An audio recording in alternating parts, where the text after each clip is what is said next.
2022 was a harsh year for consumers, with salaries not growing at the same pace as the rate of inflation, meaning it's difficult to make ends meet.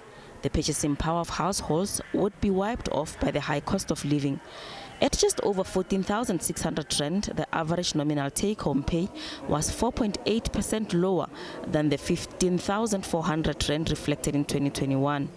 The survey also shows while more salaries were paid, indicating some job creation, these jobs were in the lower income category. Inflation has been, ticking up during the course of 2022, with some average of data suggesting that in nominal terms, take-home pay actually dropped by 0.7%. So if you then do your calc, i.e. incorporating the impact of inflation, the purchasing power of households, of South Africans in general, have been eroded during 2022 due to the high inflation number. And actually in real terms, so if you incorporate the impact of inflation, take-home pay dropped by 6.9% on average during the course of 2022. 2023 does not hold much promise that things could get any better, as the economic challenges faced in 2022 are still around. So the economy is still under pressure. We are still struggling with huge amount of load shedding on a constant basis. Companies are under pressure, both on margins and on profit, given the higher cost of doing business.